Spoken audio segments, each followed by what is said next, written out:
जय जगन्नाथ। आजिकाली बीडीओ आउ बीजेपी नेता ऑफिसर आउ बीजेपी नेता प्रति 7 दिन 8 दिन रे गोटे लखा कली पदा को आसिया भी स्वाभाविक। कहीं कन्स्टिट्यूएंसी रे पंचायत रहा बीजेडी हाथ में, सरकार शासन रहा बीजेपी हाथ में।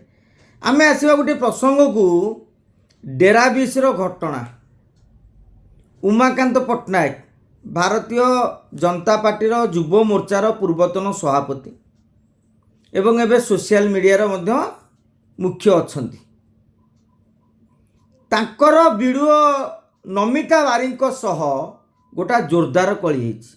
उमाकांत बाबू एमिति गाली देले जे आज्ञा नमिता मैडम पूरा बेहोश, माने कौन चेताशून्य हो गले, मेडिकल रे पड़िले, माने एमिति गाली मंद देले।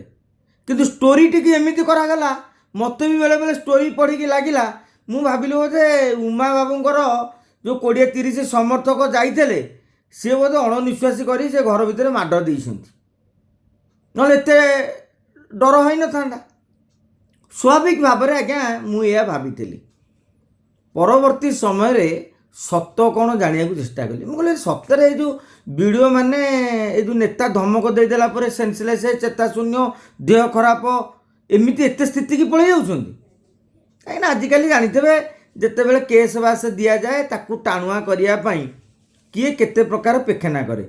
मु नुहे कि आपण भी नुहति कि जहाँ को भी पचार समस्ते केस देला बेले 25 खांटी 75% पानी मिसाती। डेराबिस ब्लॉकर सत मध्य सेया उमाकांत आउ वीडियो कहीं कली लगिला से कारण भी आज्ञा जानिया को पड़ियो। उमाकांत बाबू ये जो नमिता मैडम को ट्रांसफर करके आनी थे, कहीं वीडियो हाथ में रहिले आपनकर भोट बढ़ियो। जो वीडियो कहार बोली नेता भितर गोटा कली आ प्रतिद्वंदिता चले।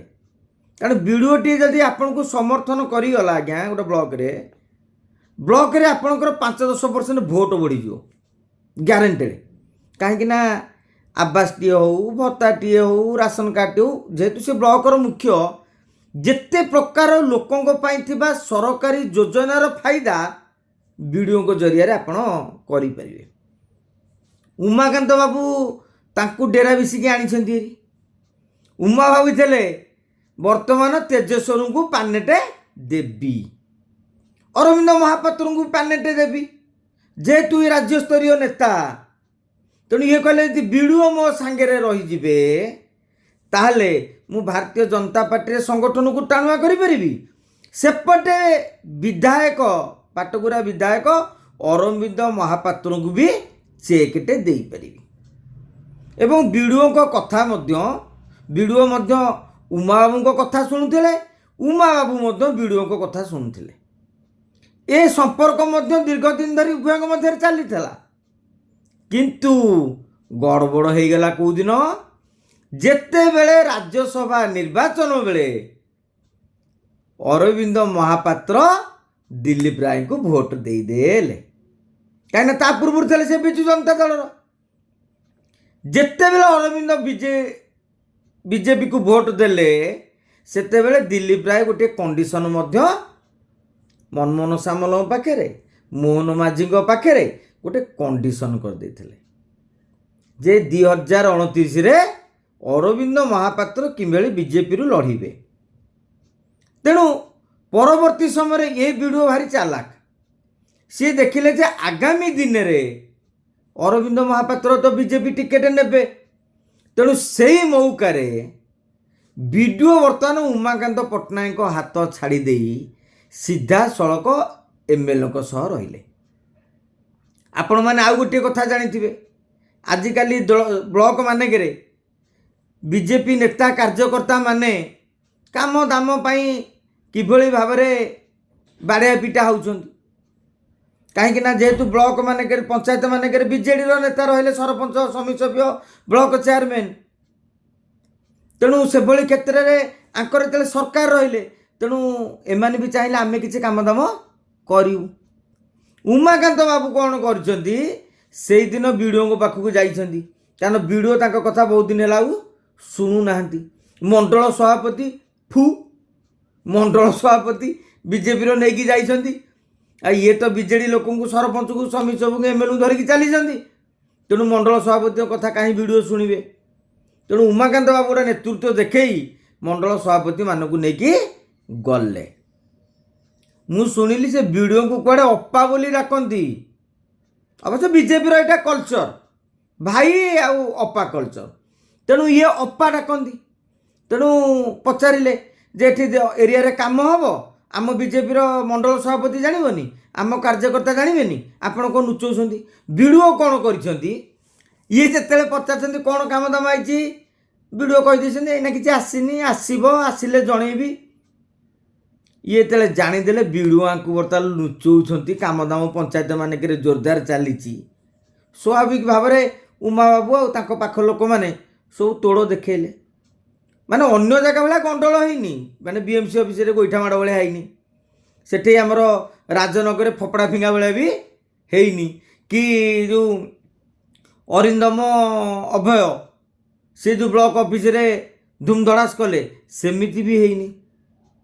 କିନ୍ତୁ ବିଡ଼ିଓ ଭାରି ଚାଲାକ, କହିଲେ ଆରେ କେସ୍ଟା ଟାଣୁଆ କରିବା ପାଇଁ କ'ଣ ହେବ, ସିଧାସଳଖ ମେଡ଼ିକାଲରେ ଆଡ଼ମିସନ୍ ହେଇଗଲେ କାମ ସରିଲା। କିନ୍ତୁ ବିଡ଼ିଓ ଏଯାଏଁ ଆସୁନାହାନ୍ତି ମିଡ଼ିଆ ଆଗକୁ। ଆଉ ଯେହେତୁ ବିଡ଼ିଓଙ୍କ ଉପରେ ଇଏଟା ହେଇଛି, ବିଡ଼ିଓ କହିଦେଇଛନ୍ତି କର୍ମଚାରୀମାନଙ୍କୁ, ଆରେ ବାବା ଆନ୍ଦୋଳନଟିଏ କରିଦିଅ। କାରଣ ବିଡ଼ିଓ ବି ତାଙ୍କର ଗୋଟେ ତୋଡ଼ ଦେଖେଇବେ କି ନାହିଁ, ସେଟା ପାଠ ପଢ଼ିକି ଅଫିସର ହେଇଛନ୍ତି। ତେଣୁ କିନ୍ତୁ ଆମର ସମସ୍ତଙ୍କ ଖୋଲା କଥା, ମୁଁ ମିଡ଼ିଆ, ଆମର ଟାର୍ଗେଟ ଉମାକାନ୍ତ ପଟ୍ଟନାୟକ। ଅନେକ ମିଡ଼ିଆ ବି ସେୟା କଲେ, ଉମାକାନ୍ତ ପଟ୍ଟନାୟକ ଟାର୍ଗେଟ। ଏଇ ମୌକାରେ ତେଜସ୍ୱର ପରିଡ଼ା କ'ଣ କଲେ, ସେ କହିଲେ ଯାଉ ଉମା ତ ବର୍ତ୍ତମାନ କିଳାଟି ନଉଛି, ତେଣୁ ସିଏ ନୀରବରେ ରହିକି ଆଙ୍ଗୁଠିଟି ନଖକୁ ନଖ ଘଷି ଚାଲିଛନ୍ତି। ଏପଟେ ଉମାକାନ୍ତଙ୍କର ବିନ୍ଧା ଚିଟିଆ କ'ଣ, ପୁରା ଟୋଟାଲ ମିଡ଼ିଆ ତାଙ୍କ ବିରୁଦ୍ଧରେ। ହେ ବିଜେପି ନେତା ବାଡ଼େଇଲେ, ମାନେ ମିଡ଼ିଆ ବିରୋଧରେ, ମାନେ ଉମାକାନ୍ତଙ୍କ ସହ ରାଗ କଳି ନୁହଁ, ମାନେ ଯେଉଁମାନେ ଚାହୁଁଛନ୍ତି ଯେ ଗୋଟା ବିଜେପି କି କାଉଣ୍ଟର କେମିତି କରାହେବ, ଯେ ବିଜେପି ନେତା ସାଜିଲେ ଗୁଣ୍ଡା, ଯାହାଙ୍କ ମାଡ଼ରେ ବିଡ଼ିଓ ଯାହାଙ୍କର ମାନେ ପାଟିତୁଣ୍ଡ କଲେ ବୋଲି ବିଡ଼ିଓ ବେହୋସ୍, ସୁନ୍ଦର ଲାଗୁଛି। ତେଣୁ ଉମାକାନ୍ତ ବର୍ତ୍ତମାନ କିଳାଟିଏ ନେଇ ଯାଇଛନ୍ତି, ମାନେ ଯେମିତି କାକୁଡ଼ି ଚୋରକୁ ମୁଣ୍ଡ କାଟ ଭଳିଆ। ମାନେ ନେତା ହିସାବରେ କର୍ତ୍ତବ୍ୟ ସମ୍ପାଦନରେ କିଛି ଭୁଲ ଅଟକା ନାହିଁ। ଆଉ ବିଡ଼ିଓକୁ ପ୍ରଶ୍ନ ପଚାରିବନି, କାହାକୁ ପଚାରିବେ? କିନ୍ତୁ ଇଏ ଭାଇ ରାଜନୀତି, ପାଟକୁରା ରାଜନୀତି, ଭାରି ଗୋଲମାଲ। ଏପଟେ ବିଜୁ ଜନତା ଦଳ ବାଛି ପାରୁନି କିଏ ନେବେ ନେତୃତ୍ୱ, ତାଙ୍କ ଭିତରେ ଗୋଟା ଟଣା ଉଟରା ଚାଲିଛି। ଏପଟେ ଭାରତୀୟ ଜନତା ପାର୍ଟିରେ ତେଜସ୍ୱର ପରିଡ଼ା ଆଶାୟୀ, ମାନେ ଟିକେଟ ପାଇଥିଲେ, ଉମାକାନ୍ତ ପଟ୍ଟନାୟକ ଆଜି ପର୍ଯ୍ୟନ୍ତ ଦଳ ରହି ଟିକେଟ ପାଇନାହାନ୍ତି। ତେଣୁ ସିଏ ଘାଇଁ କରି ପାଟକୁରା ଯାଉଛନ୍ତି, ସିଏ ବି ଆଶାୟୀ। କିନ୍ତୁ ସେପଟେ ଅରବିନ୍ଦ ମହାପାତ୍ର ଯେତେବେଳେ ଦିଲ୍ଲୀପ ରାୟଙ୍କୁ ଭୋଟ ଦେଇଛନ୍ତି, ଆପଣ ଦେଖିବେ ଦିଲ୍ଲୀ ରାୟ ନେଇକି ଅମିତ ଶାହଙ୍କ ସହିତ ଅନ୍ୟ ନେତାଙ୍କୁ ନେଇ କଥାବାର୍ତ୍ତା କରୁଛନ୍ତି। ତେଣୁ ଅରବିନ୍ଦ ମହାପାତ୍ର ଜାଣିଛନ୍ତି, ବାବୁରେ ଭାରତୀୟ ଜନତା ପାର୍ଟିରେ ତେମେ ଯିଏ ଲଢ଼େଇ କରିବା କଥା କର, 29 ଟିକେଟ ମୋର। ଦେଖାଯାଉ କେଉଁ ପାଣି କୁଆଡ଼େ ଯାଉଛି। ଜୟ ଜଗନ୍ନାଥ।